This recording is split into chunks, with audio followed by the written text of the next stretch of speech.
നമസ്കാരം. ഇന്ന് നമ്മൾ കുടുംബ ഭദ്രത എന്ന ഒരു വിഷയത്തെ കുറിച്ചാണ് സംസാരിക്കാൻ ഉദ്ദേശിക്കുന്നത്. ഈ വിഷയം കേട്ട് കഴിഞ്ഞിട്ട് നിങ്ങൾക്ക് ഇതിനോട് താല്പര്യം ഉണ്ടെങ്കിൽ നിങ്ങളിത് ലൈക്ക് ചെയ്യണം, സബ്സ്ക്രൈബ് ചെയ്യണം, അതുപോലെ തന്നെ ഷെയർ ചെയ്ത് ഞങ്ങളെ പ്രോത്സാഹിപ്പിക്കണം. നമ്മൾ കുടുംബം എന്ന ഒരു പദം കേൾക്കുമ്പോൾ ഇതുവരെ എല്ലാവരും പറഞ്ഞിരുന്നത്, കുറച്ച് കൊല്ലങ്ങൾക്ക് മുമ്പ് വരെ എല്ലാവരും പറഞ്ഞിരുന്നത് കൂടുമ്പോൾ ഇമ്പമുണ്ടാകുന്നത് എന്നാണ്. അക്ഷരങ്ങളുടെ ആ ഒരു തലത്തിലേക്ക് നമ്മൾ ചിന്തിക്കുമ്പോഴും അത് തെറ്റ് തന്നെയാണ്, പൂർണ്ണമായും തെറ്റ് തന്നെയാണ്. കൂടുമ്പോൾ ഇമ്പമുണ്ടാകണത് എന്ന് പറയണമെങ്കിൽ കുടുംബം എന്നതിൻ്റെ ബായും ഇമ്പം എന്നതിൻ്റെ മ്പ എന്ന് തമ്മിൽ വ്യത്യാസമുണ്ട്. ബായും മ്പ എന്നതും തമ്മിലുള്ള വ്യത്യാസം തന്നെ ഉണ്ട്. അപ്പോൾ തന്നെ അത് അർത്ഥം ഒരിക്കലും അവിടെ ഏകീകരിക്കപ്പെടുന്നില്ല, അല്ലെങ്കിൽ ശരിയാവുന്നില്ല. പക്ഷേ അത് മാത്രമല്ല, ഇന്നത്തെ സാഹചര്യത്തിൽ നോക്കുന്ന സമയത്ത് കൂടുമ്പോൾ ഇമ്പമല്ല ഉണ്ടാകുന്നത്, പ്രകമ്പനങ്ങളാണ് ഉണ്ടാകുന്നത് കുടുംബത്തിൽ മുഴുവൻ. നമുക്ക് എത്രയോ അനുഭവങ്ങൾ നമ്മൾ കാണുന്നുണ്ടല്ലോ. നമ്മൾ മീഡിയകളിലൂടെ നമ്മൾ വായിച്ചറിയുന്നുണ്ട്, കേട്ടറിയുന്നുണ്ട്, അതുപോലെ തന്നെ നമ്മുടെയൊക്കെ പരിസരങ്ങളിൽ നമ്മളത് കണ്ടറിയുന്നുണ്ട്. ഇതൊക്കെ നമുക്ക് അനുഭവങ്ങളുണ്ട്. അപ്പോൾ കൂടുമ്പോൾ ഇമ്പമുണ്ടാകുന്നതല്ല, ഇത് വ്യക്തമായിട്ട് പറഞ്ഞ് സമൂഹത്തെ ബോധ്യപ്പെടുത്തിയത് നമ്മുടെ മാന്യ ചിദാനന്ദപുരി സ്വാമികളാണ്. അദ്ദേഹം അതിനെക്കുറിച്ചൊരു നല്ലൊരു പ്രയോഗം നടത്തിയിട്ടുണ്ടായിരുന്നു. ഞാൻ പിന്നീട് എൻ്റെ വിഷയങ്ങളിലൊക്കെ ഈ വിഷയം എടുത്ത് സംസാരിക്കുന്ന സമയത്തൊക്കെ ഞാൻ കുടുംബം എന്ന വാക്ക് വരുന്ന സമയത്ത് ഞാൻ അദ്ദേഹത്തിൻ്റെ ഈ മഹത്തരമായ ഒരു അർത്ഥത്തെയാണ് ഉൾക്കൊണ്ട് സംസാരിക്കാറ്. അമ്പയാൽ കൂടപ്പെട്ടത് എന്നാണ് സ്വാമികൾ പറഞ്ഞത്, ചിദാനന്ദപുരി സ്വാമികൾ പറഞ്ഞത്. വാസ്തവത്തിൽ എത്ര ശരിയാണ് നോക്കൂ. അത് അമ്മയോട് കൂടപ്പെട്ടിട്ട് മാത്രമേ ഏതൊരു കുഞ്ഞും ജനിച്ചു വന്നിട്ടുള്ളൂ. ആ അമ്മയുടെ ഗർഭപാത്രത്തിലേക്ക് ആ ബീജം വന്നു ചേർന്ന് അവിടെ വളരുന്നത് മുതൽ അത് പൂർണ്ണാവസ്ഥയിലെത്തി പുറം ലോകത്തേക്ക് എത്തുന്നത് വരെയുള്ള ഓരോ ഘട്ടവും ആ അമ്മയുമായി കൂടെ ചേർന്നുകൊണ്ട് തന്നെയാണ്. ഒരു മാറ്റവും ഇല്ല അവിടെ. അത് അമ്മ കഴിക്കുന്ന ഭക്ഷണമാണ്. അമ്മ ആ സമയത്ത് നേരിടുന്ന മാനസികമായ സ്ഥിതികൾ എന്തൊക്കെയാണോ, അവസ്ഥകൾ എന്തൊക്കെയാണോ, അതൊക്കെ തന്നെയാണ് ആ കുഞ്ഞിനെ ബാധിക്കുന്നത്. അതുകൊണ്ട് തന്നെ നമ്മുടെ ശാസ്ത്രം പോലും പറയുന്നത്, നമ്മുടെ വേദങ്ങളിലും നമ്മുടെ ആധ്യാത്മിക പുരുഷന്മാരുമൊക്കെ പഴയ കാലം മുതൽക്കേ പറഞ്ഞു വന്നൊരു കാര്യം ഉണ്ടായിരുന്നു. നമ്മുടെ ഷോഡശ സംസ്കാരത്തിൽ പറയുന്നുണ്ട്, ഗർഭിണിയായിരിക്കുന്ന സമയത്ത് ഒരു സ്ത്രീ എങ്ങനെ പെരുമാറണം, ആ സ്ത്രീയോട് എങ്ങനെ പെരുമാറണം, അവൾ യാതൊരു തരത്തിലും പ്രകോപനപരമായ ഒരു കാര്യങ്ങളും കേൾക്കാനോ അതിൽ ഇടപെടാനോ അത്തരത്തിൽ സംസാരിക്കുവാനോ പാടില്ല എന്നും, അവൾ കേൾക്കെ അങ്ങനെയൊന്നും ഉണ്ടാവാൻ പാടില്ല എന്നും അതിൽ പ്രത്യേകം വ്യവസ്ഥ ചെയ്തിട്ടുണ്ട്. കാരണം അത് മുഴുവൻ കുഞ്ഞിനെ ബാധിക്കുന്നുണ്ട്. അന്ന് നമുക്ക് പറഞ്ഞു തന്നിട്ടുള്ള ആ കാര്യങ്ങൾ പിന്നീട് ശാസ്ത്രം തന്നെ അത് തെളിയിച്ചു കഴിഞ്ഞു. നിങ്ങൾക്ക് എവിടെ വേണമെങ്കിലും പരിശോധിച്ചാൽ കിട്ടും. അപ്പോൾ ഇവിടെ നമ്മൾ നോക്കൂ, ആ കുഞ്ഞ് പുറത്തേക്ക് വീഴുന്ന സമയത്ത് പോലും അവിടെ ഒരു കത്രിക ഉപയോഗിച്ച് അമ്മയുമായിട്ടുള്ള ബന്ധം വേർപെടുത്തിയിട്ടാണ് നമുക്ക് ഡോക്ടർമാർ കുഞ്ഞിനെ തരുന്നത്. പൊക്കിൾക്കൊടി ബന്ധം എന്ന് പറയുന്നത് അത് തന്നെയാണ് അമ്പയാൽ കൂടപ്പെട്ടത് എന്ന വാക്കിൻ്റെ മഹത്തരമായ അർത്ഥം. അദ്ദേഹം അങ്ങനെ ഒരു അമ്പയാൽ കൂടപ്പെട്ടെന്ന് പറഞ്ഞപ്പോഴും ഞാൻ വീണ്ടും അതിനെക്കുറിച്ച് ചിന്തിച്ചു. എനിക്കെപ്പോഴും അങ്ങനെ ഒരു സ്വഭാവം, നമ്മളൊക്കെ ചെയ്യേണ്ട ഒരു സ്വഭാവം അതാണ്. നമുക്ക് അങ്ങനെ ഒരു വിഷയം കിട്ടിക്കഴിഞ്ഞാൽ നമ്മൾ അതിൻ്റെ വീണ്ടും വിപുലമായ ഒരു അർത്ഥത്തിലേക്ക് നമ്മൾ കടന്നു ചെല്ലുന്ന സമയത്ത് നമുക്ക് ആർക്കും മനസ്സിലാക്കാൻ സാധിക്കും സ്വാമിജി പറഞ്ഞതാണ് വളരെ ശരിയെന്ന്. അതുകൊണ്ട് ഇനി മുതൽ കൂടുമ്പോൾ ഇമ്പമുണ്ടാകുന്നത് എന്നല്ല, അമ്പയാൽ കൂടപ്പെട്ടത് എന്നാണ് കുടുംബം. അതുമല്ല, നിങ്ങൾ നോക്കിക്കോളൂ, ഈ അമ്മ എന്ന ആ ഒരു മഹത്ത്, ആ ഒരു വൈശിഷ്ട്യം പ്രസവിക്കുന്നത് കൊണ്ടാണല്ലോ നമ്മളെ ഓരോരോ വ്യക്തികളും ഉണ്ടാവുന്നതും ഓരോ കുടുംബം രൂപപ്പെടുന്നതും. അപ്പോൾ അമ്മയില്ലാതെ കുടുംബമില്ല. അപ്പോൾ അത് വളരെ ശരിയായിട്ട് വരുന്നുണ്ട്. പക്ഷേ ഇങ്ങനെയുള്ള ഒരു കുടുംബത്തെ എങ്ങനെയാണ് ഭദ്രതയുള്ളത് ആക്കി മാറ്റുക എന്നതാണ്. അഥവാ ശാന്തിയും സമാധാനവുമുള്ള, സന്തോഷം നിറഞ്ഞു നിൽക്കുന്ന ഒരു കുടുംബം എങ്ങനെയാണ് നമ്മൾ വാർത്തെടുക്കേണ്ടത്, അതാണ് നമ്മളെ ചിന്താവിഷയം. ഇന്ന് പല സ്ഥലങ്ങളിലും നമ്മൾ കാണുന്നു, അച്ഛനെയും അമ്മയെയും വരെ അടിക്കുന്നവർ, കൊല ചെയ്യുന്നവർ, അല്ലെങ്കിൽ അവരെ വീട്ടിൽ നിന്ന് പുറത്താക്കുന്നവർ, അച്ഛൻ്റെയും അമ്മയുടെയും സ്വത്തുക്കൾ മുഴുവൻ തട്ടിയെടുത്ത ശേഷം, അല്ലെങ്കിൽ അത് വീതം വെച്ച് വാങ്ങിയ ശേഷം ആ വീട് പോലും ഏതെങ്കിലും ഒരു മകൻ്റെയോ മകളുടെയോ പേരിലേക്കാക്കി മാറ്റിയിട്ട് അവരവരുടെ സുഖം തേടി പോവുകയും അച്ഛനും അമ്മയും ഒറ്റപ്പെടുകയും അല്ലെങ്കിൽ അവരെ ഏതെങ്കിലും വൃദ്ധസദനത്തിലാക്കുകയും ചെയ്യുന്ന ഒരു സ്ഥിതിവിശേഷത്തിലൂടെയാണ് ഇന്ന് കടന്നു പോകുന്നത്. അപ്പോൾ തന്നെ ആലോചിച്ച് നോക്കൂ, ഇന്നേ വരെ അടുത്ത കാലത്ത് വരെ പറഞ്ഞിരുന്ന കൂടുമ്പോൾ ഇമ്പമുണ്ടാകുന്നത് തന്നെയാണോ കുടുംബം എന്നത്. അവിടെ എപ്പോഴും നോക്കുക, ഒരു അമ്മ ഒരിക്കലും, അച്ഛനാകട്ടെ അമ്മയാകട്ടെ, തൻ്റെ മക്കൾ എത്ര തന്നെ വഴിതെറ്റിപ്പോയാലും, തങ്ങളെ എത്രമാത്രം ഉപദ്രവിച്ചാലും, ഒറ്റപ്പെടുത്തി വേറിട്ട് പോയാലും ഒരിക്കലും അവർ മനസ്സുകൊണ്ട് ആ മക്കളെ ശപിക്കാറില്ല. ആ മക്കൾ ഒരിക്കലും അവർ വെറുക്കാറില്ല. മക്കൾ അച്ഛനെയും അമ്മയെയും വെറുത്താലും, അമ്മ പ്രത്യേകിച്ചും, അച്ഛന് കുറേയും കൂടി ദേഷ്യമുണ്ടാകും. കാരണം പൗരുഷത്തിൻ്റെ ഒരു ഭാവം എന്നത് ഏതൊരു പുരുഷനിലും ഉണ്ടാകും. അതുകൊണ്ട് അദ്ദേഹത്തിന് ഒരു പക്ഷേ ക്ഷമിക്കാൻ സാധിച്ചെന്ന് വരില്ല. അമ്മ അങ്ങനെയല്ല. അമ്മ സർവ്വം ക്ഷമിക്കുന്നവളാണ്. നമ്മളെ ധർമ്മമനുസരിച്ചിട്ട് നമ്മൾ വിശ്വസിക്കുന്ന ദേവി എന്ന് പറയുന്നത് അമ്മയ്ക്ക് തുല്യമാണ്. അഥവാ ആ ദേവിക്ക് തുല്യമാണ് നമ്മുടെ അമ്മ. സർവ്വം ക്ഷമിക്കുന്ന ആളാണ് ഭൂമി ദേവി. ആ ഭൂമി ദേവിയുടെ നല്ലൊരു പകർപ്പാണ് നമ്മുടെ സ്വന്തം പെറ്റമ്മ എന്ന് പറയുന്നത്. എല്ലാം ക്ഷമിക്കാൻ കഴിവുള്ള ഒരാളാണ്. എത്ര നിങ്ങൾ അങ്ങോട്ട് ഉപദ്രവിച്ചാലും മറുത്ത അമ്മ ഒരു വാക്ക് പറയില്ല. അമ്മ നിങ്ങളെ ഒരിക്കലും ശപിക്കില്ല. പക്ഷേ ഈശ്വരൻ എന്ന ശക്തിവിശേഷം കൊണ്ട് തീർച്ചയായും നിങ്ങൾ അമ്മയെ എന്തൊക്കെ ചെയ്തുവോ അതിൻ്റെയൊക്കെ ഫലം നിങ്ങൾ ഒരു സമയത്ത് അനുഭവിക്കും. പിന്നെ ഒന്ന് ചിന്തിക്കേണ്ടത്, നിങ്ങൾ എങ്ങനെയാണോ നിങ്ങളുടെ അച്ഛനോടും അമ്മയോടും പെരുമാറിയത്, ഇതാണ് നിങ്ങളുടെ കുട്ടികൾ കണ്ട് പഠിക്കുന്നത്. നാളെ നിങ്ങളോട് ഈ കുട്ടികളും ഇതേപോലെ തിരിച്ച് ചെയ്യുന്ന സമയത്തെ നിങ്ങൾ മനസ്സിലാക്കുള്ളൂ, ഞാൻ അന്ന് അച്ഛനോടും അമ്മയോടും ചെയ്തത് അങ്ങേയറ്റം തെറ്റായിപ്പോയി. നിങ്ങൾക്ക് അന്ന് മാപ്പ് പറഞ്ഞിട്ട് കാര്യമില്ല, തെറ്റ് തിരുത്താൻ പോയിട്ടും കാര്യമില്ല. കാരണം അച്ഛനും അമ്മയും മരിച്ചിട്ടുണ്ടാവും. ചെയ്യുന്നതിന് മുമ്പ് ആലോചിക്കുക. ചെയ്തതിന് ശേഷം അബദ്ധം മനസ്സിലാക്കിയിട്ട് നമ്മൾ തിരുത്തുമ്പോൾ അത് പൂർണ്ണമായിട്ടും ഒന്നും തിരുത്തപ്പെടുന്നില്ല എവിടെയും. മനസ്സിൻ്റെ ഒരു സംതൃപ്തി എന്ന് മാത്രമേ ഉള്ളൂ തിരുത്തപ്പെട്ടു എന്നത്. അല്ലെങ്കിൽ മാപ്പ് പറഞ്ഞു, ശരിയാണ്, നിങ്ങളെ സംബന്ധിച്ചിടത്തോളം നിങ്ങൾ മാപ്പ് പറഞ്ഞു, മാപ്പ് ചോദിച്ചു, മരിച്ചാലും ശരി, അച്ഛനും അമ്മയും മരിച്ചു പോയെന്ന് വിചാരിച്ചോളൂ. അപ്പോഴും നിങ്ങൾ പറയുകയാണ്, അച്ഛൻ്റെയും അമ്മയെ ആത്മാവിനെ നോക്കിയിട്ട് നിങ്ങൾ പ്രാർത്ഥിക്കുകയാണ്, ചെയ്തു പോയ തെറ്റുകളൊക്കെ പൊറുക്കണേ. നിങ്ങൾക്ക് വാക്കുകൊണ്ടേ പറ്റുള്ളൂ. ഈശ്വരൻ വിധിച്ചത് നിങ്ങൾ ചെയ്തേ പറ്റും. നിങ്ങളുടെ കർമ്മഫലം നിങ്ങൾ അനുഭവിക്കണം. നമ്മളെപ്പോഴും ആവർത്തിക്കേണ്ട ഒരു കാര്യമാണത്. അപ്പോൾ അതുകൊണ്ട് ഈ കുടുംബത്തെ ഭദ്രതയാർന്ന ഒരു കുടുംബം, അതാ മംഗള കുടുംബമാക്കി മാറ്റണം. കലഹങ്ങളില്ലാത്തൊരു കുടുംബമാക്കി മാറ്റണം. ഇതിന് നമുക്ക് എപ്പോഴും ഉദാഹരണം നമ്മുടെ ജീവിതവുമായിട്ട് ബന്ധപ്പെട്ടിട്ട് ഏറ്റവും കൂടുതൽ നമുക്ക് പ്രകൃതിയെ തന്നെയാണ് എടുക്കാനുള്ളത്. ഇപ്പം കവികളൊക്കെ, പൂർവ്വകാലത്തെ കവികളും അതെ, അവരൊക്കെ പ്രകൃതിയെയും സ്ത്രീയെയും ഉൾപ്പെടുത്തിയിട്ടാണ് ഈ കവിതകളൊക്കെ രചിച്ചിട്ടുള്ളത്. അതുപോലെ തന്നെ നല്ല നല്ല നോവലുകൾ, ചെറുകഥകളൊക്കെ വായിക്കുന്ന സമയത്ത് നമുക്ക് പ്രകൃതി സൗന്ദര്യത്തെക്കുറിച്ച് അതിൽ പറഞ്ഞിട്ടുണ്ടാവും. അതായത് പ്രകൃതിയുമായിട്ട് ഇണങ്ങിച്ചേർന്നത് മനുഷ്യനാണ്, അറിഞ്ഞുകൊണ്ട് ചെയ്യണത്. മൃഗങ്ങളൊക്കെ പ്രകൃതിയിലുള്ളത് ഭക്ഷിക്കുന്നുണ്ടെന്നുള്ളത് ശരി തന്നെ. പക്ഷേ മനസ്സ് എന്നൊരവസ്ഥ നമുക്കുള്ളത് കൊണ്ടാണല്ലോ നമ്മളെ മനുഷ്യൻ എന്ന് പറയുന്നത്. അപ്പം നമ്മളത് അറിഞ്ഞുകൊണ്ടാണ് അതിനെ ഉൾക്കൊള്ളുന്നത്. അതായത് പ്രകൃതിയെ നമ്മൾ, അതേ സമയത്ത് ഇന്ന് പ്രകൃതിയെ ചൂഷണം ചെയ്യുന്നവരും ഒട്ടനവധിയുണ്ട്. പ്രകൃതിയെ ഉൾക്കൊണ്ടുകൊണ്ട് ജീവിക്കാൻ കഴിയുന്നത്, മനസ്സിലാക്കിക്കൊണ്ട് ജീവിക്കാൻ കഴിയുന്നത് ഒരേ ഒരു വിഭാഗം മനുഷ്യർ. ഇന്ന് ആ മനുഷ്യൻ തന്നെ താനാക്കിയ ഈ പ്രകൃതിയെ ചൂഷണം ചെയ്തുകൊണ്ട് തൻ്റെ സ്വാർത്ഥതയ്ക്ക് വേണ്ടി മാത്രം ഒരു ജന്മം കൊണ്ടവനെ പോലെ ആവുകയാണ്. അങ്ങനെ ആവാനും പാടില്ല. പ്രകൃതിയിലുള്ളതെല്ലാം എല്ലാവർക്കും ഒരേപോലെ അനുഭവിക്കാനുള്ളതാണ്. അപ്പം ഈ പ്രകൃതിയിലേക്ക് നമ്മൾ നോക്കുന്ന സമയത്ത് നമുക്കൊരു പൂന്തോട്ടം നോക്കാം. ആ ഒരു പൂന്തോട്ടവും നമ്മുടെ കുടുംബവുമായിട്ട് വല്ല ബന്ധവും ഉണ്ടോ? അഥവാ നമുക്ക് അങ്ങനെ താരതമ്യം ചെയ്തുകൊണ്ട് ഒരു പഠനം നടത്താൻ സാധിക്കില്ലേ എന്നൊന്ന് ചിന്തിച്ചു നോക്കാം. അങ്ങനെ ഒരു തവണ അങ്ങനെ ചിന്തിച്ച സമയത്ത് നമുക്ക് മനസ്സിലായ ഒരു കാര്യമാണ് പറയുന്നത്.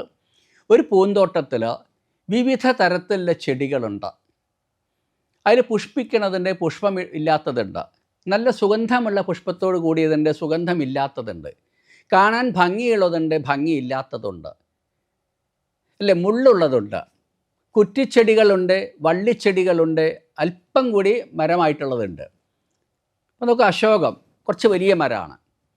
അവിടെ റോസ്, പനിനീർപ്പൂ എന്ന് പറയണത്, അതിന് മുള്ളുണ്ട്. കള്ളിച്ചെടി മുള്ളുണ്ട്. നമ്മൾ അലങ്കാരത്തിന് വേണ്ടി വളർത്തുന്ന കള്ളിച്ചെടി, അതിന് മുള്ളുണ്ട്. അതേ സമയത്ത് മറ്റേ ഇപ്പോൾ ചെമ്പരത്തി നോക്കൂ, ചെമ്പരത്തി വിവിധ തരത്തിലുള്ള ചെമ്പരത്തി ഉണ്ട്, പക്ഷെ അതിന് സുഗന്ധമില്ല.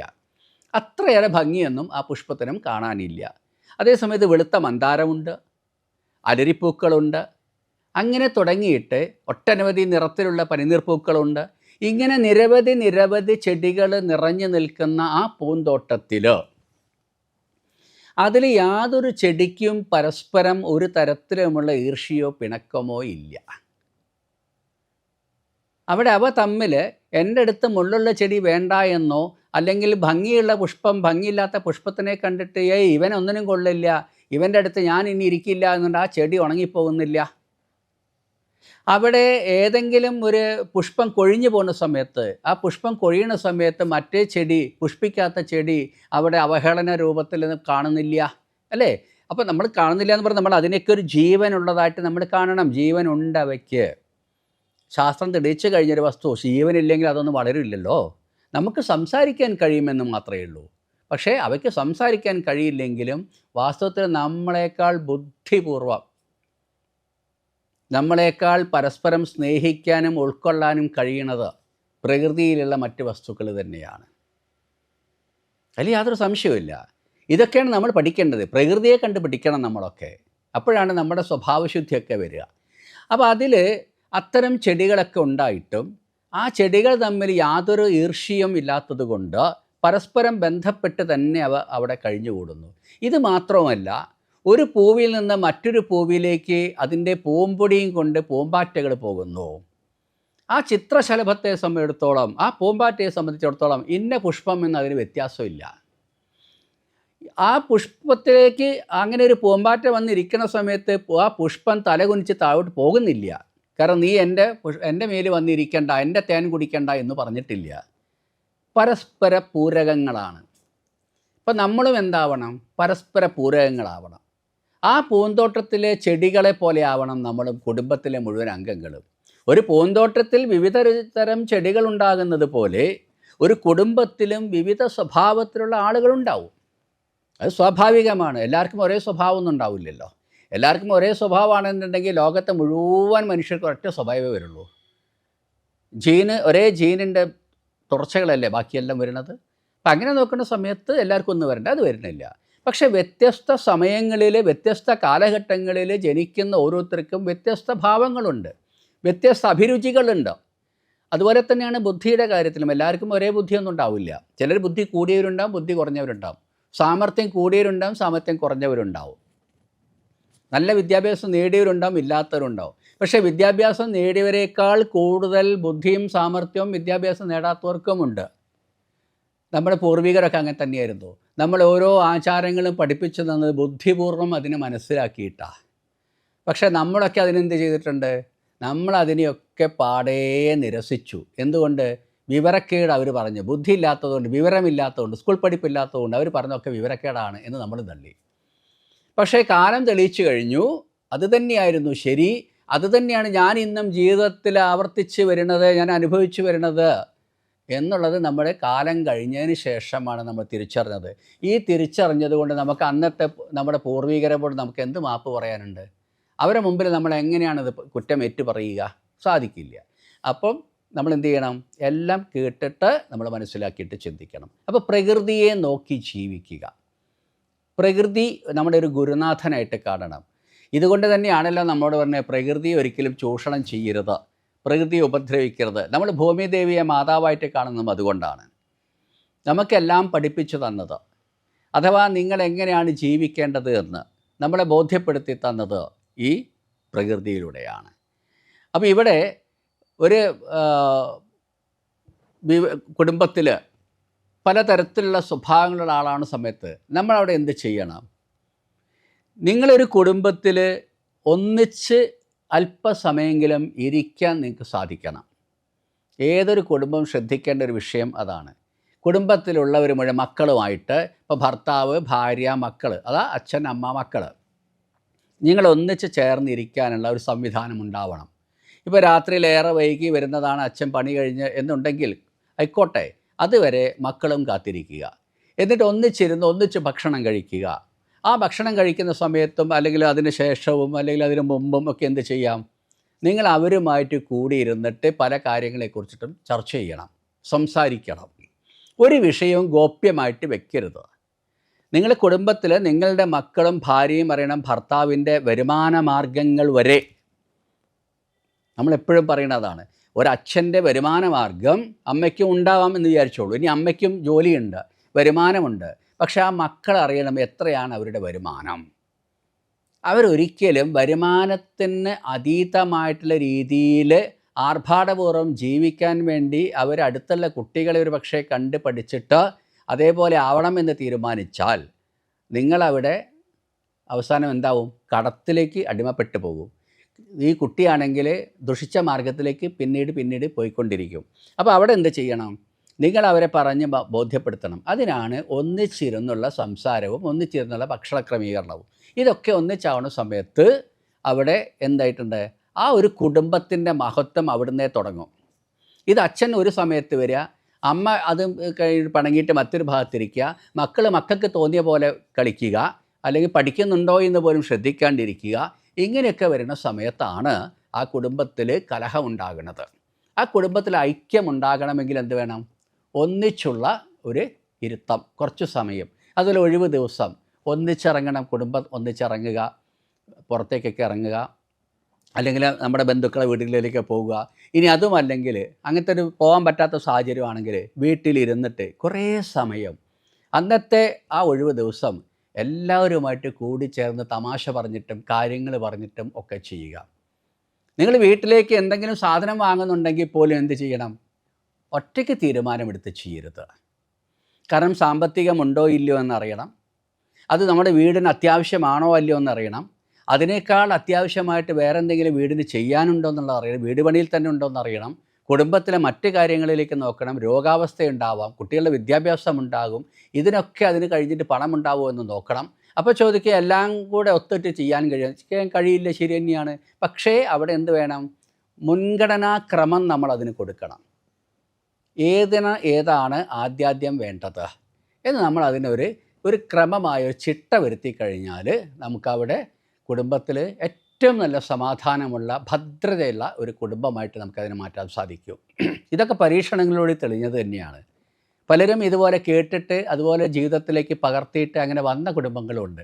അത്തരം കുടുംബങ്ങൾ വിളിച്ച് പറയാറുമുണ്ട്, അന്ന് അത് കേട്ടോട് കൂടിയിട്ട് ഞങ്ങൾക്ക് കുറേ മാറ്റം വന്നിട്ടുണ്ട്, ഞങ്ങളെ വീട്ടിലിപ്പോൾ ഇതാണ് സ്ഥിതി, ഞങ്ങൾ ഒന്നിച്ചാണ് ഇരിക്കുക, ഒന്നിച്ചിരുന്ന് ഭക്ഷണം കഴിക്കും, ഒന്നിച്ചിരുന്ന് സംസാരിക്കും, വീട്ടിലെ കാര്യങ്ങൾ വഴി ഒന്നിച്ച് ചർച്ച ചെയ്യും. ലോക കാര്യങ്ങൾ വരെ പത്രത്തിലും ടി വിയിലും വന്ന വാർത്തകൾ വരെ എന്ത് ചെയ്യണം? എല്ലാവരോടും ഇരുന്നിട്ട് അതിനെക്കുറിച്ച് ചർച്ച ചെയ്യാം. ഓരോരുത്തർക്കും ഓരോരുത്തരുടെ അഭിപ്രായമുണ്ടാകും. ഇവിടെയാണ് അഭിപ്രായ വ്യത്യാസമില്ലാതെ നമുക്ക് ഒരു ഐക്യരൂപത്തിലെത്താൻ സാധിക്കുക. കാരണം നിങ്ങൾ ഒരാളെടുത്ത തീരുമാനപ്രകാരം മറ്റുള്ളവരുമായി ആലോചിക്കാതെ, ഇപ്പോൾ ഭർത്താവ് ഭാര്യയുമായിട്ടോ മക്കളുമായിട്ടോ, അല്ലെങ്കിൽ ഭാര്യ ഭർത്താവും മക്കളുമായിട്ടോ, അല്ലെങ്കിൽ മക്കൾ അച്ഛനും അമ്മയും അറിയാതെയോ ഒരു കാര്യം തീരുമാനിച്ചു കഴിഞ്ഞാൽ ആ തീരുമാനം നിങ്ങൾ പ്രാബല്യത്തിൽ വരുത്തുന്ന സമയത്ത് അതിലെന്തെങ്കിലും ഭവിഷ്യത്തുണ്ടാവുമോ ഇല്ലയോ, അത് കുടുംബത്തിനോ അല്ലെങ്കിൽ സാമ്പത്തികമായോ അല്ലാതെയോ വല്ല നഷ്ടങ്ങളും ഉണ്ടാക്കുമോ എന്നുള്ളത് അറിയണമെങ്കിൽ എന്ത് വേണം? എല്ലാവരുമായിട്ട് ആ കാര്യത്തെക്കുറിച്ച് ചർച്ച ചെയ്യണം. ചർച്ച ചെയ്യുന്ന സമയത്ത് നമുക്കതിന്ന് ഒരു ഏറ്റവും നല്ല ഉചിതമായ ഒരു തീരുമാനത്തെ കിട്ടും. അതാണ് ശരിയായ ഒരു കുടുംബത്തിൻ്റെ അവസ്ഥയ്ക്ക് വിധേയമാകുക. ഇപ്പോൾ നമുക്ക് നമ്മളോട് പറയാറുണ്ട് 3 തരത്തിലുള്ള അവസ്ഥയുണ്ട് ഒരു മനുഷ്യരെ സംബന്ധിച്ചിടത്തോളം, ഒരു കൂട്ടത്തെ സംബന്ധിച്ചിടത്തോളം. ഒരു കൂട്ടായ്മ വരുന്ന സമയത്ത് ഒരു കാര്യത്തെ, ഒരു വിഷയത്തെ എല്ലാവരും കൂടി ഇരുന്ന് ചർച്ച ചെയ്ത് ഐക്യരൂപത്തിലെത്തിയിട്ട് ഇത് തന്നെയാണ് ശരി, ഇത് മതി എന്ന് തീരുമാനിക്കുന്നത് ഉത്തമമായിട്ടുള്ളത്. രണ്ടാമത്തേത്, ഒന്നും കഴിയാതെ, ഒരു ഉറപ്പ് വരുത്താതെ നാം എല്ലാവരും കൂടി ഇരുന്ന് പലതും സംസാരിച്ചു, പല വിഷയങ്ങളും പലരും അവതരിപ്പിച്ചു, പല മാതിരിയിൽ പറഞ്ഞു, അതൊന്നുകൂടി ഏകീകരിച്ചെടുക്കാൻ വേണ്ടി നമുക്ക് സാധിക്കാതെ അന്നത്തെ ആ യോഗം പിരിച്ചു വിട്ടെന്ന് വിചാരിക്കുക. അല്ലെങ്കിൽ വീട്ടിലാണെങ്കിൽ വീട്ടിൽ അത്തരം കാര്യം ഇതോടുകൂടി അവസാനിപ്പിച്ചെന്ന് വിചാരിക്കുക. അത് മധ്യമായിട്ടാണ് കാണുക. അത് രണ്ടാം തരമാണ്. അതേ സമയത്ത് മൂന്നാമതായിട്ടുള്ളത്, ഇതെല്ലാം സംസാരിച്ചു, ഓരോരുത്തരുടെ അഭിപ്രായത്തിൽ മാത്രം നിന്നു, ഞാൻ പറഞ്ഞത് ശരി, നീ പറഞ്ഞത് തെറ്റ് എന്നെല്ലാവരും കൂടെ അങ്ങനെ ഒരേ സ്വരം അങ്ങനെ മാറ്റിയിട്ടാണ് പറയണമെങ്കിൽ അവസാനം എന്താ ഉണ്ടാവുക? ഇത് എവിടെയും എത്താതെ, ഒരു തീരുമാനം മുഴുവനായിട്ട് എടുക്കാൻ കഴിയാതെ അവിടെ അടി വരെ നടക്കും. ഒരു സംഘടനയ്ക്കകത്താകട്ടെ, കുടുംബത്തിലാകട്ടെ, അങ്ങനെ സംഭവിക്കും. അതാണ് മൂന്നാം തരം എന്ന് പറയുന്നത്. അധമം എന്നാണ് അതിന് പറയുക. ഒന്നാമത്തേത് ഉത്തമം, രണ്ടാമത്തേത് മധ്യമം, മൂന്നാമത്തേത് അധമം എന്ന് പറയും. അപ്പോൾ ഇതിലേത് വേണം? ഉത്തമമായിട്ടുള്ളത് നമുക്ക് ആവശ്യം. ഇനി മധ്യമത്തിൽ എത്തിപ്പെടാം. മധ്യമത്തിൽ എത്തിക്കഴിഞ്ഞാൽ എന്ത് വേണം? അതിൽ ഓരോരുത്തരും പറഞ്ഞ കാര്യങ്ങൾ വീണ്ടും നമ്മൾ എന്ത് ചെയ്യണം? ചർച്ചയ്ക്കെടുക്കണം. എന്നിട്ട് അത് ഒറ്റ തീരുമാനത്തിൽ എത്താൻ സാധിക്കണം. ഐക്യത ഇല്ലെങ്കിൽ ഒരു കുടുംബം നേരെ നിർത്തി കൊണ്ടുപോകാൻ ആർക്കും സാധ്യമല്ല. ആര് വിചാരിച്ചാലും അത് നേരെ നിർത്തി കൊണ്ടുപോകാൻ സാധിക്കില്ല.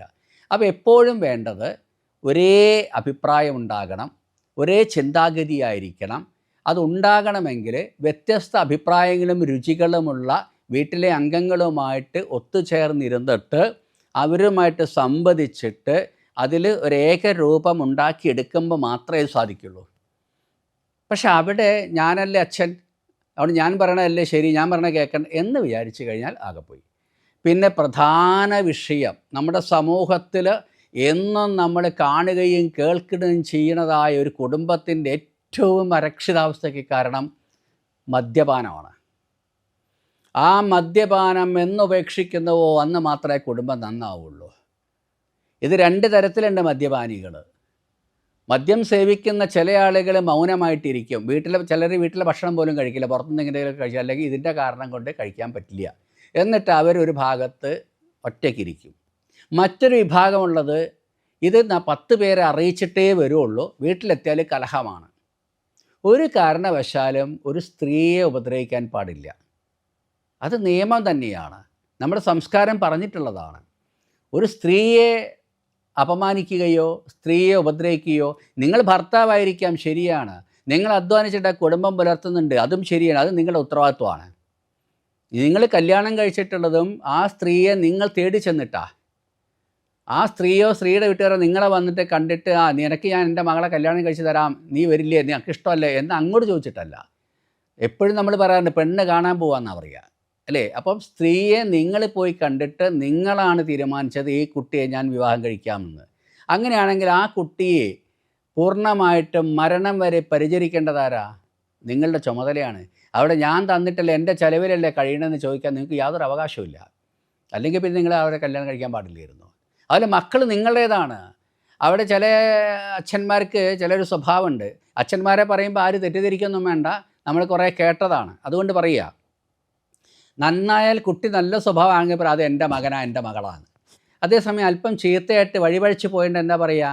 അപ്പോൾ ഭാര്യയോട് പറയുക, എൻ്റെ മകളല്ല, നീയല്ല വളർത്തിയത്, നിൻ്റെ സ്വഭാവമല്ലേ വരിക. ആ അമ്മ അങ്ങനത്തെ സ്വഭാവക്കാരി ആയിക്കോളണമെന്നൊന്നുമില്ല. പക്ഷേ പേരവിടെ എന്ത് വന്നു?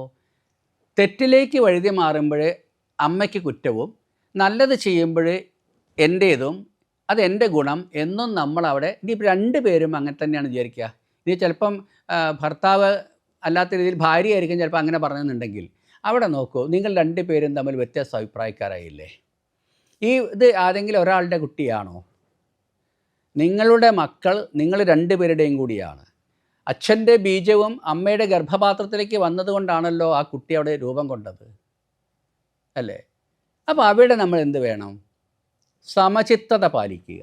ആർക്കും ആരുടെയും സ്വന്തം എന്നല്ല, മക്കൾ നമ്മുടേതാണ്. ആ ചിന്തയാണ് വേണ്ടത്. ഇപ്പോൾ പല സ്ഥലത്തും കാണാം, മക്കൾക്ക് ഒന്നെങ്കിൽ അച്ഛനോടെ കൂടുതൽ താല്പര്യമുണ്ടോ, അല്ലെങ്കിൽ അമ്മയുടെ കൂടുതൽ താല്പര്യം. എന്താ കാരണം എന്ന് വെച്ചാൽ അച്ഛൻ, ഇപ്പം നമുക്ക് അനുഭവത്തിലുള്ള ഒരു കാര്യം പറയാം, അതൊക്കെയാണ് നമുക്കൊക്കെ കിട്ടുന്ന അത്തരത്തിലുള്ള അനുഭവങ്ങളാണ് നമ്മൾ കൂടുതലും നിങ്ങളോട് പറയുക. ഇപ്പോൾ ഒരു വീട്ടിൽ ഒരു കുട്ടി, ആകെ ഒരൊറ്റ മകനാണ് അവർക്കുള്ളത്. ആ മകന് ആദ്യമൊക്കെ നല്ല സ്വഭാവത്തിലായിരുന്നു. ആര് പറഞ്ഞാലും അനുസരിക്കും, ഒരുവിധം നന്നായിട്ട് പഠിക്കുകയായിരുന്നു, ചെറിയ ക്ലാസ്സിലൊക്കെ നന്നായിട്ട് പഠിക്കുകയായിരുന്നു. പക്ഷെ പിന്നീട് അവൻ്റെ കൂട്ടുകെട്ട് മാറി. അവൻ്റെ കൂട്ടുകെട്ട് മാറാൻ കാരണം അച്ഛൻ്റെ മദ്യപാനം തന്നെയായിരുന്നു. അച്ഛൻ മദ്യപിച്ച് വരിക, അമ്മയെ ഉപദ്രവിക്കുക. ഇത് കണ്ട് ആ കുട്ടിയുടെ മനസ്സും ആകെ വ്യാകുലമായി. അത് അവസാനം അവിടെ എന്തായി? ചിക്കിപ്പറിച്ച പോലെയായി. അവൻ്റെ മനസ്സിലേക്ക് ഇതാണ് ഒരു കുടുംബം എന്ന് വന്നു. ഒരാണാണെങ്കിൽ അച്ഛനെ പോലെ ആവണം എന്ന് അവനും തോന്നി. മാതൃകയാണ്, നോക്കണം. നല്ല മാതൃക കാണിക്കേണ്ട അച്ഛൻ അവിടെ കാണിച്ച ദുഷ്കരമായ മാതൃകയിലേക്ക് ആ പയ്യൻ എന്ത് ചെയ്തു?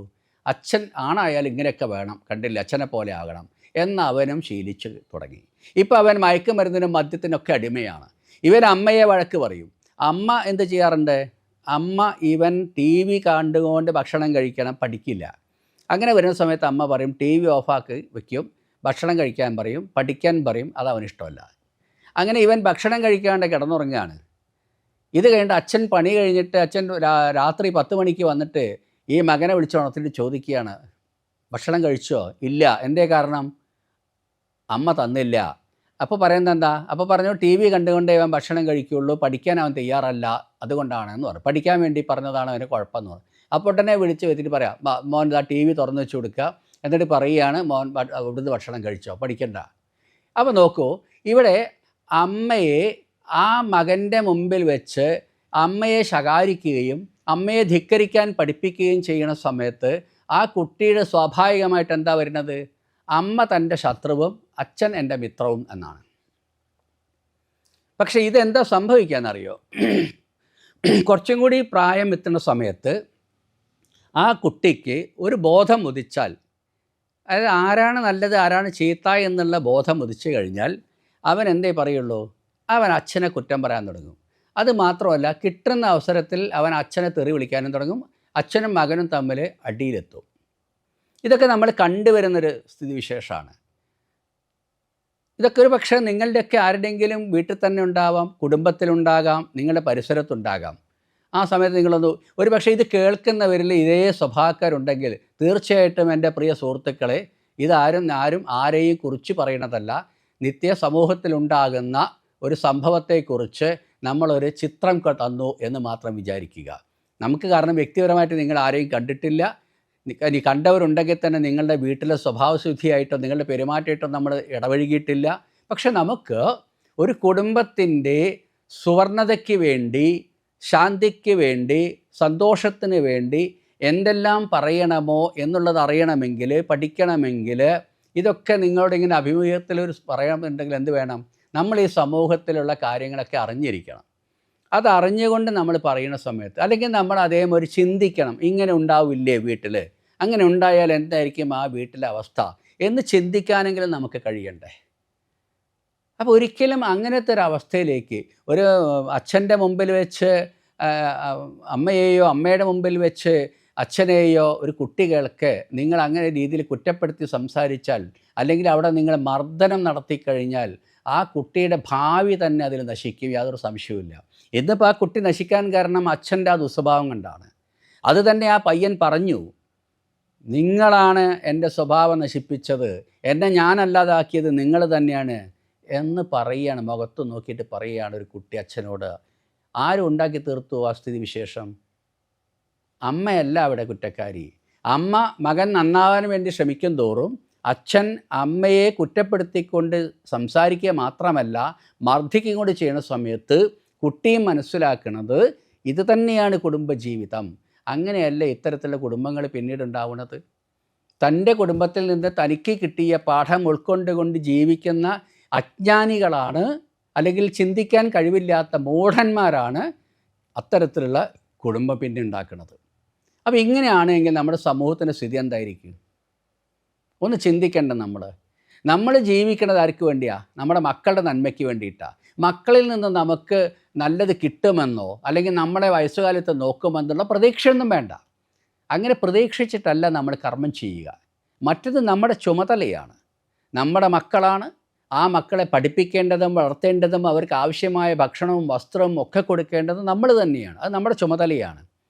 അതേ കുട്ടികളെ പഠിക്കാൻ വേണ്ടി നമ്മൾ സമയം കണ്ടെത്തിക്കുന്നതും നമ്മുടെ കർത്തവ്യമാണ്. അവൻ ടി വി കണ്ടോട്ടെ, പുറത്ത് കളിക്കാൻ പോയിക്കോട്ടെ, ഒക്കെ ചെയ്തോട്ടെ. പക്ഷേ അവന് കൃത്യമായിട്ട് പഠിക്കാനുള്ള അവസരം, അതിനുള്ള നിർബന്ധിക്കലും ഈ അച്ഛൻ്റെയും അമ്മേൻ്റെയും ഉത്തരവാദിത്വമാണ്. അതൊരാൾക്ക് മാത്രമല്ല. കേട് വന്നാലും 2 പേർക്കും ഒരുപോലെയാണ്, നന്നായാലും 2 പേർക്കും ഒരേപോലെയാണ്. അല്ലാണ്ട് അവിടെയും വ്യത്യാസം കാണിക്കരുത് അച്ഛനും അമ്മയും തമ്മിൽ. അവിടെയാണ് നിങ്ങൾക്ക് തെറ്റുപറ്റുന്നതും. അങ്ങനെ ചിന്തിക്കുന്നത് കൊണ്ടാണ് അത്തരത്തിലുള്ള കുടുംബങ്ങളൊക്കെ പിന്നീട് നാശത്തിലേക്ക് പോകുന്നത്. അതുകൊണ്ടാണ് ഇന്ന് ഛിന്ന ഭിന്നമായ കുടുംബങ്ങൾ എത്രയോ ഉണ്ട്. നിങ്ങൾ ഇന്ന് നിങ്ങളുടെ അച്ഛനെയും അമ്മയെയും എങ്ങനെയാണോ സമീപിച്ചത്, എങ്ങനെയാണ് അവരോട് പെരുമാറിയത്, അത് മുഴുവൻ നിങ്ങളുടെ മക്കളും കണ്ടുപിടിക്കുകയല്ലേ. അപ്പം അവൻ്റെ കുടുംബം അങ്ങനെ തന്നെയല്ലേ പോകുന്നത്. അല്ലെങ്കിൽ അവൻ തുറന്ന് പഠിക്കാൻ പോവാതെ അവൻ ഇന്നൊക്കെ എന്തുകൊണ്ടാണ് മയക്കുമരുന്നിനും മദ്യത്തിനും അടിമപ്പെട്ട് പോകുന്നത് നിങ്ങളുടെ മക്കൾ? ഒന്ന് നിങ്ങൾ കാണിച്ചു കൊടുത്തിട്ട്, അതായത് അച്ഛൻ കാണിച്ചു കൊടുത്തിട്ട്, അതല്ലെങ്കിൽ അവൻ നേർവഴിക്കാണ് നടക്കുന്നത് എന്ന് നിങ്ങൾ അവനെ ശ്രദ്ധിച്ചിട്ടില്ല. നിങ്ങൾ സ്കൂളിലേക്ക് പറഞ്ഞു വിടുന്നു, അവൻ സ്കൂളിൽ എത്തുന്നുണ്ടോ, അത് നിങ്ങളാരും ശ്രദ്ധിച്ചിട്ടില്ല. ഞാൻ പറയുന്നത്, ആ കുട്ടിയെ നിങ്ങൾ സ്കൂളിൽ ചേർത്തിയ കാലം മുതൽ അവൻ്റെ പഠിപ്പ് തീരുന്നത് വരെ മാസത്തിൽ ഒരു തവണ നിങ്ങൾ, അല്ലെങ്കിൽ 2-3 മാസം കൂടുമ്പോൾ ഒരു തവണയെങ്കിലും നിങ്ങൾ അവൻ പഠിക്കുന്ന സ്ഥാപനത്തിൽ പോകണം. അവൻ്റെ ക്ലാസ് ടീച്ചറുമായിട്ട് കാണണം. ആ സ്കൂളിൻ്റെ ഹെഡ് ആരാണോ അയാളെ ചെന്ന് കാണണം, കണ്ട് സംസാരിക്കണം. അങ്ങനെ വരുന്ന സമയത്ത് ആ കുട്ടിക്കും തോന്നും, അച്ഛൻ എപ്പോഴാണ് വരികയെന്നറിയില്ല, അല്ലെങ്കിൽ അമ്മ എപ്പോഴാണ് വരികയെന്നറിയില്ല, അതുകൊണ്ട് ഞാൻ ദുഷിച്ച കൂട്ടുകെട്ടിലേക്ക് ഞാൻ പോകുന്നില്ല എന്ന് അവൻ മനസ്സിലാക്കും. അധ്യാപകർക്കും തോന്നും, ഇവനെ വാച്യൻ ഇവൻ്റെ അച്ഛനും അമ്മയും വരുന്നുണ്ട്. അപ്പോൾ ആ കുട്ടിയോടും പ്രത്യേക താല്പര്യം ആ ടീച്ചേഴ്സിനുണ്ടാകും. ഈ അച്ഛനോടും അമ്മയോടും അദ്ദേഹത്തിന് കൂടുതൽ ഒരു ബഹുമാനം തോന്നും. നമ്മൾ അങ്ങോട്ട് ബഹുമാനിക്കേണ്ടതുപോലെ അദ്ദേഹം ഇങ്ങോട്ടും ഇവരെ ബഹുമാനത്തോട് കൂടിയിട്ട് കാണും. ഇതൊക്കെ കുറേ അനുഭവത്തിൽ കൂടി പറയുന്നതാണ്. നമ്മളിങ്ങനെ ചെയ്യാൻ തയ്യാറാവുകയാണെങ്കിൽ നിങ്ങളുടെ കുട്ടിയും നാശത്തിലേക്ക് പോവില്ല. നിങ്ങളുടെ കുട്ടി വഴിപഴയ്ക്കുന്ന സമയത്ത് നിങ്ങളുടെ കുടുംബത്തിൽ ഛിദ്രത തുടങ്ങി അല്ലേ? കുട്ടി വഴിപഴയ്ക്കുമ്പോൾ നിങ്ങളുടെ കുടുംബത്തിൽ അതോട് കൂടിയിട്ട് പതനം തുടങ്ങുകയാണ്. എങ്ങനെയെന്ന് വെച്ചാൽ, ഇവിടെയാണ് നേരത്തെ പറഞ്ഞിട്ടുള്ള ആ വൈകൃതം വരുന്നത്, സ്വഭാവ വൈകൃതം വരുന്നത്. കേട് വന്നപ്പോൾ പറഞ്ഞു, അമ്മ വളർത്തിയതിൻ്റെ കുഴപ്പമാണ്, ഞാൻ പണിക്ക് പോകണതല്ല, എനിക്ക് എപ്പോഴും കുട്ടിയെ നോക്കാൻ പറ്റുമോ, ശ്രദ്ധിക്കാൻ പറ്റുമോ, നീയല്ല നോക്കേണ്ടത്. അങ്ങനെയുണ്ടോ? ഇയാൾക്ക് വന്നാൽ എന്താ പണി? ജോലി കഴിഞ്ഞ് വന്നാലും ജോലിക്ക് പോകുന്നതിന് മുമ്പും ഒഴിവ് ദിവസങ്ങളിലും കുട്ടിയുമായിട്ട് സംവദിച്ചോ? കുട്ടിയോട് പഠിക്കാൻ പറഞ്ഞോ? പഠിച്ചിട്ടുണ്ടോ എന്ന് ചോദിച്ചോ അന്ന് നിങ്ങൾ? അതില്ലാതെ പിന്നെ എന്തിനു പൂർണ്ണമായിട്ടും അമ്മയെ പഴിചാരണത്? അതോടുകൂടി തന്നെ നിങ്ങളുടെ നാശം തുടങ്ങിയില്ലേ? അപ്പോൾ അതുകൊണ്ട് അങ്ങനത്തെ യാതൊരു തരത്തിലുള്ള വേർതിരിവില്ലാതെ എല്ലാം ഒരേപോലെ കണ്ടുകൊണ്ട്, ഒരേ കണ്ണുകൊണ്ട് തന്നെ കാണാൻ സാധിക്കണം. എല്ലാം ഞങ്ങളുടേതാണ്, ഞങ്ങളുടെ കുഴപ്പം കൊണ്ട് ഞങ്ങളുടെ കുട്ടി വഷളാവാൻ പാടില്ല. അവിടെ എൻ്റെ എന്നുള്ളത് ഒഴിവാക്കുക.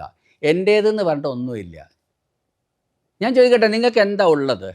ഇപ്പോൾ നിങ്ങളോട് ഒരാൾ ചോദിക്കുക, നിങ്ങൾക്ക് എൻ്റേത് എന്ന് പറയാൻ സ്വന്തമായിട്ട് എന്തുണ്ട് എന്ന് ചോദിച്ചാൽ എന്താ പറയുക? പലരും പറയും, എനിക്ക് സ്വന്തമായിട്ട് വീടുണ്ട്, സ്വത്തുണ്ട്, അതുണ്ട്, ഇതുണ്ട് എന്നൊക്കെ പറയും. അത് വാസ്തവത്തിൽ നിങ്ങളുടെ സ്വന്തമാണോ? നിങ്ങളുടെ സ്വത്ത് നിങ്ങളുടെ സ്വന്തമല്ല. അത് നിങ്ങൾക്ക് പൂർവികമായിട്ട് കിട്ടിയതാണ്, നിങ്ങളുടെ അച്ഛനും അമ്മയും തന്നതാണ്. ആ അച്ഛനും അമ്മയ്ക്കും കൊടുത്തത് അവരുടെ അച്ഛനും അമ്മയാണ്. അങ്ങനെ നിങ്ങൾ പുറകോട്ട് നോക്കിയാൽ ഈ സ്വത്തൊന്നും നിങ്ങളുടേതല്ല. നിങ്ങൾക്ക് കിട്ടി, നിങ്ങളത് സ്വന്തമാക്കിയതാണ്, അല്ലേ? നമ്മൾ ഓരോരുത്തരും സ്വന്തമാക്കിയതാണ്. എനിക്ക് എൻ്റേത് എന്ന് പറയാൻ ഒരേ ഒരു സാധനമേ ഉള്ളൂ, എൻ്റെ കർമ്മഫലം. അത് മാത്രമേ ഉള്ളൂ ഒരു വ്യക്തിക്ക് സ്വന്തമായിട്ട് എന്ന് പറയാൻ, അത് മാത്രമേ ഉള്ളൂ. പിന്നെ ഉള്ളത് അവൻ്റെ ജ്ഞാനമാണ്. അവൻ സമ്പാദിച്ച അറിവുകളും അവൻ്റേത് മാത്രമാണ്. പക്ഷേ അവനത് കൊടുക്കാൻ കഴിയും, അല്ലേ? അതാണ്. അപ്പോൾ അതുകൊണ്ട് നിങ്ങളെപ്പോഴും ഏകത്വ ഭാവത്തോടു കൂടി, ദ്വൈതഭാവം ഇല്ലാണ്ടിരിക്കുക. രണ്ടും രണ്ടാണെന്നുള്ളത് ചിത്രീകരിക്കാതെ, ഞങ്ങൾ എല്ലാം ഒരു കുടുംബമാണ്, എല്ലാവർക്കും ഒരേ അഭിപ്രായമാണ്, ഒരേ ചിന്താഗതിയാണ് എന്നുള്ളത് വരുത്തി തീർക്കണം. ആ രീതിയിലായിരിക്കണം നമ്മുടെയൊക്കെ നീക്കങ്ങൾ. അതാണ് ഒരു കുടുംബത്തിൻ്റെ എപ്പോഴും ആശ്വാസം ഉണ്ടാവുക. നമ്മളെപ്പോഴും ആഗ്രഹിക്കുന്നു അതുതന്നെയാണ്. അല്ലാതെ നിങ്ങൾ വീടിൻ്റെ ജനലിൻ്റെ മുകളിലും വാതിലിൻ്റെ മുകളിലും ഒക്കെ ഗുരുവായൂരപ്പൻ ഈ വീടിൻ്റെ ഐശ്വര്യം, ഒത്തപ്പൻ ഈ വീടിൻ്റെ ഐശ്വര്യം, ചോറ്റാനിക്കരമ്മ വീടിൻ്റെ ഐശ്വര്യം, വളയനാടമ്മ വീടിൻ്റെ ഐശ്വര്യം, ഇങ്ങനെ നിങ്ങൾ 100 ബോർഡ് വെച്ചിട്ട് യാതൊരു കാര്യവുമില്ല. ഇങ്ങനെയുള്ള സ്റ്റിക്കർ മുഴുവൻ പതിച്ചു കഴിഞ്ഞിട്ട് നിങ്ങളവിടെ അനാവശ്യമായ കാര്യങ്ങൾ ചെയ്യുന്ന സമയത്ത് ഈ വീടിൻ്റെ ഐശ്വര്യം ഉണ്ടാവുമോ? ഒരു വീടിൻ്റെ ഐശ്വര്യം എന്ന് പറയുന്നത് ഈ സ്റ്റിക്കറോ ഭഗവാനോ അല്ല. ഭഗവാൻ നമുക്കൊരു ഉപാധി മാത്രമാണ്. വീടിന് ഐശ്വര്യം ഉണ്ടാകുന്നത് വീട്ടുകാരുടെ പ്രവൃത്തിഫലം കൊണ്ടാണ്. അദ്ദേഹം എങ്ങനെയാണോ, ആ കുടുംബത്തിലുള്ളവരൊക്കെ എങ്ങനെയാണോ പെരുമാറുന്നത്, എങ്ങനെയാണോ ജീവിക്കുന്നത്, അതാണ് കുടുംബത്തിൻ്റെ ഐശ്വര്യം. അപ്പോൾ കുടുംബത്തിൻ്റെ ഐശ്വര്യം ഉണ്ടാവാനുള്ള മാർഗം എന്താ? എല്ലാവരും നല്ലതിനെക്കുറിച്ച് മാത്രം ചിന്തിക്കുക, നല്ലത് മാത്രം അവിടെ പ്രവർത്തിക്കുക, കുട്ടികളെ സ്വൽസ്വഭാവത്തിലേക്ക് കൊണ്ടുപോവുക, വീട്ടിലേതായ മുഴുവൻ കാര്യങ്ങളും ഒന്നിച്ചിരുന്ന് ചർച്ച ചെയ്യുക, ഒന്നിച്ച് തീരുമാനമെടുക്കുക. ഇതാണ് ചെയ്യേണ്ടത്. ഇങ്ങനെയെല്ലാം ചെയ്ത് കഴിഞ്ഞാൽ നിങ്ങളുടെ കുടുംബത്തിൽ ഒരു തരത്തിലും പിന്നീട് ഒരു സമാധാനക്കേടുണ്ടാവില്ല. എല്ലാം നല്ല കുടുംബമായിട്ട് മാറും. ഒരു നല്ല കുടുംബം ഉണ്ടായിക്കഴിഞ്ഞാൽ നിങ്ങളുടേതൊരു നല്ല കുടുംബമാണ് എങ്കിൽ ഇപ്പം നോക്കൂ, ഇത് കേൾക്കുന്ന എത്ര പേരുണ്ടോ അത്രയും പേര് ഇത് കേട്ടിട്ട് ഇങ്ങനെ തന്നെയാണ് ഇനി ഞാൻ ജീവിക്കുക എന്നും, അല്ലെങ്കിൽ എൻ്റെ കുടുംബം ഇങ്ങനെ തന്നെയാണ് എന്നും നിങ്ങൾ ചിന്തിക്കുന്നുണ്ടെങ്കിൽ നിങ്ങളുടെ അയൽവാസികൾ നിങ്ങളെ കണ്ട് അവർ പഠിക്കും. അല്ലെങ്കിൽ അവിടെ എന്തെങ്കിലും അനാവശ്യങ്ങൾ കാണുന്ന സമയത്ത് നിങ്ങൾക്ക് അവരോട് ഒന്ന് നല്ല രീതിയിൽ സംസാരിക്കാൻ സാധിക്കും. അവിടെ സംസാരിക്കുമ്പോൾ ആദ്യമൊക്കെ അവർ ചിലപ്പോൾ എതിർത്തൊന്ന് വരും, കുഴപ്പമില്ല. അങ്ങനെ തന്നെ പിന്നീട് അവരെ നന്നാക്കാൻ കഴിയുള്ളൂ. ഒറ്റയടിക്കൊന്നും ഇവിടെ സമൂഹത്തിൽ എല്ലാവരെയും മാറ്റിയെടുക്കാൻ നമുക്ക് ആർക്കും സാധിച്ചിട്ടില്ല. ഒരുപാട് പ്രഭാഷണങ്ങൾ കേട്ടതിന് ശേഷമോ ഗീതാമഹത്വം കേട്ടിട്ടോ രാമായണ മഹത്വം കേട്ടിട്ടോ പെട്ടെന്നൊരു ദിവസം കൊണ്ട് മാറ്റം വന്നവരാരുമില്ല. അവർ നമ്മൾ നിരന്തരം അവരെന്ത് ചെയ്യണം? നിരന്തരം അവരെ നമ്മൾ വീക്ഷിച്ചുകൊണ്ട് അവർക്ക് കൊടുക്കാനുള്ളത് കൊടുത്തുകൊണ്ടേയിരിക്കണം. അപ്പോഴേ അത് ഒരു സ്മൂത്തായിട്ട് അവിടെ വരുള്ളൂ. ഒരു വലിയ ഫാക്ടറിയിൽ ഒരു മെഷീൻ പ്രവർത്തിക്കുന്നത് എങ്ങനെയാണ്? അതിന് നിത്യേന അതിന് ഗ്രീസ് അല്ലെങ്കിൽ അതിൻ്റെ ലൂബ്രിക്കൻസ് കൊടുത്തിട്ടാ. ആ മെയിൻ്റനൻസ് കൃത്യമായിട്ട് ചെയ്തെങ്കിൽ മാത്രമേ അവിടെ ഒരു തടസ്സമില്ലാതെ ഈ യന്ത്രം പ്രവർത്തിക്കുള്ളൂ, ആ മെഷീൻ പ്രവർത്തിക്കുള്ളൂ. അതുപോലെ തന്നെയാണ് നമ്മുടെ വീടിൻ്റെ അവസ്ഥയും. അവിടെ ആ രീതിയിൽ മാത്രം പ്രവർത്തിച്ചെങ്കിലേ ഇത് സാധ്യമാകൂ. അതുകൊണ്ട് എല്ലാവരോടും പറയാനുള്ളത്, നിങ്ങൾ ഏക മനോഭാവത്തോട് കൂടിയിട്ട് നിങ്ങളുടെ കുടുംബത്തിൽ തീരുമാനമെടുക്കാൻ പാടുള്ളൂ. നിങ്ങളുടെ കുട്ടികളെ നിങ്ങൾ സ്ഥിരമായിട്ട് വാച്ച് ചെയ്യണം. അവരെ എപ്പോഴും നിങ്ങളെ നിരീക്ഷിച്ചു കൊണ്ടിരിക്കണം. അവൾ സ്കൂളിൽ എത്തുന്നുണ്ടോ? സമയം വൈകിയാൽ എന്തുകൊണ്ടാണ് വൈകിയത് എന്ന് നിങ്ങൾ അറിയണം. നിങ്ങൾ അവനെ വിളിച്ചിട്ട് വെറുതെ പിന്നെ ഒരു കാര്യം കൂടി പറയണോ, ഒരിക്കലും നിങ്ങൾ ആ കുട്ടിയെ പെട്ടെന്നുള്ള ക്ഷോഭത്തോട് കൂടിയിട്ട് അവനെ വഴക്ക് പറയരുത്, അടിക്കരുത്. അടിച്ചിട്ടല്ല അച്ഛനും അമ്മയും കുട്ടിയുടെ സ്വഭാവം മാറ്റേണ്ടത്. ഒന്ന് നിങ്ങളുടെ വീട്ടിലെ പെരുമാറ്റമാണ്, അച്ഛനും അമ്മയും തമ്മിലുള്ള പെരുമാറ്റമാണ്. രണ്ടാമത് കുട്ടിയെ അവൻ്റെ ആ ഒരു വഴിപഴക്കലിന് കാരണമായത് എന്താണോ എന്നത് കണ്ടുപിടിക്കുക, അത് ചോദിച്ചറിയുക. അവനോട് പറയാം, നീ എല്ലാം തുറന്നു പറഞ്ഞോ, അച്ഛൻ അടിക്കില്ല, അമ്മ വഴക്ക് പറയില്ല, ആരും തന്നെ ഉപദ്രവിക്കില്ല. പക്ഷേ മോൻ എന്ത് ചെയ്യണം, അല്ലെങ്കിൽ മോൾ എന്ത് ചെയ്യണം? മോൾക്ക് എന്താ കുഴപ്പമെന്നുണ്ടെങ്കിൽ അത് തുറന്ന് പറയൂ. അല്ലെങ്കിൽ മോൻ എന്താണ് വിഷമം എന്നുണ്ടെങ്കിൽ തുറന്ന് പറയൂ, അച്ഛനെ പരിഹരിക്കാം എന്ന് നല്ല രീതിയിൽ നിങ്ങൾ പറഞ്ഞു നോക്കൂ. ആ കുട്ടി ഒരിക്കലും കേടുവരില്ല. ആ കുട്ടി ഒരിക്കലും അച്ഛനെ അമ്മയെ ധിക്കരിക്കില്ല.